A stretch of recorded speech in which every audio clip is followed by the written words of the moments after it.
ایمان ہو نہیں،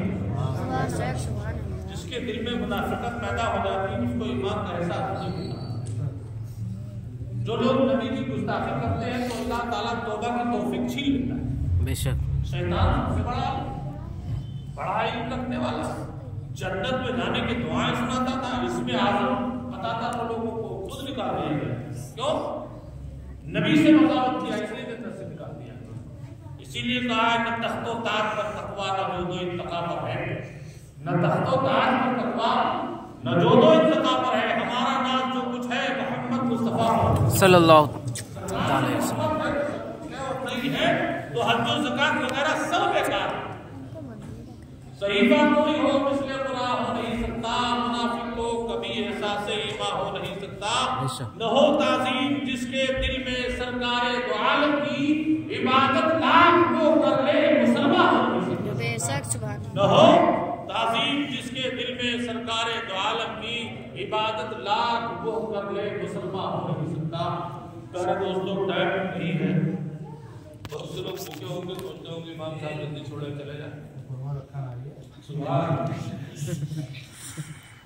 سب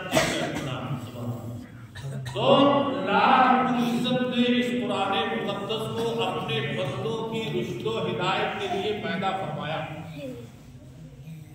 اور قرآن مجسمہ میرے نبی کا کاف گیسو یا نہنی آب راک عین سواد، اس کا ذکر کرو تو لب کے ذکر قرآن میں ہے، دانتوں کا ذکر ہے، آنکھ کا ذکر قرآن میں ہے، اور سورہ محمد اللہ نے پیدا کر دیا، میرے نبی کے نام کی سورت پیدا کر دی، بے شک سبحان اللہ، میرے نبی کی نام کی سورت اللہ نے پیدا کر دی، اور واللہ کی سورت جو نازل فرمائی پروردگار نے، سرکار کی زلفوں کا ذکر قرآن میں، سرکار کے اس زلفوں کا ذکر قرآن میں ہے، اسی لیے قرآن نے لکھا ہے کہ سرکار کے بال مبارک کو اگر کوئی گستاخی سے بلوا کہہ دے تو ایمان سے خارج ہو جائے گا، کیا ہو جائے گا؟ سرکار کے بال مبارک کو کوئی بلوا گستاخی سے کہہ دے تو ایمان سے خارج ہو جائے گا۔ گویا کہ سرکار کے جسم کا سارا اعضاء کا ذکر قرآن میں اللہ تعالیٰ نے فرمایا۔ ایک صحابی تھے جو قرآن کی تلاوت کرتے تھے، قرآن کی تلاوت کر رہے تھے، تلاوت کرتے کرتے آپ نے دیکھا کہ کوئی چیز ہے جو صاحبان کی طرح ان کے شہر میں اتر گئی، آسمان سے صاحبان کی طرح ان کے آنگن میں اتر گئی ہے، پھر تھوڑی دیر ذکر بند کر دیا تو وہ پھر چیز آ گئی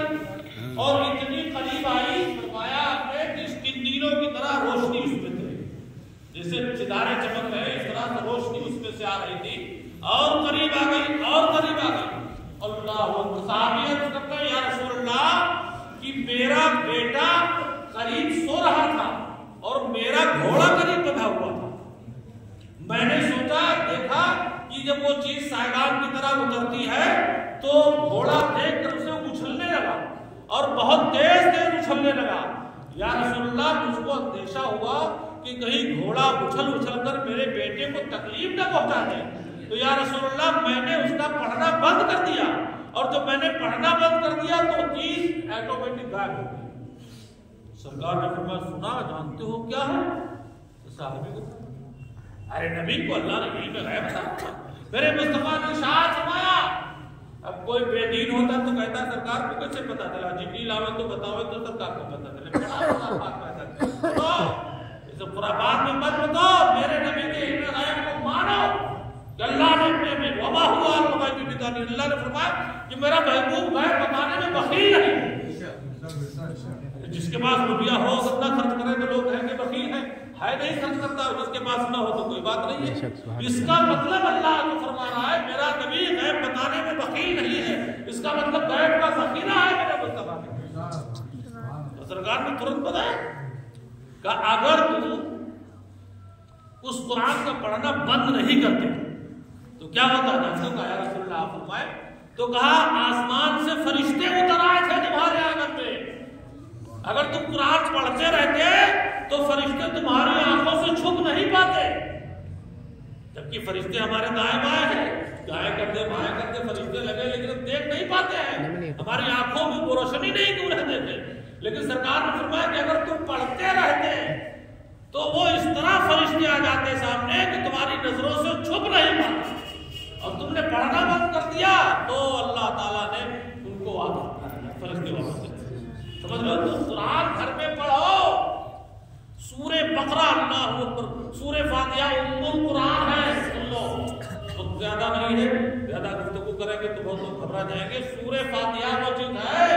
کہ آپ سے اگر اختلاف ہو جائے تو اسے پڑھو 40 مرتبہ اول آخر درود شریف کے بعد ساتھ، اور پانی میں دم کر کے پلا دو کسی کو تو محبت پیدا ہو۔ میاں بیوی جھگڑا ہو جائے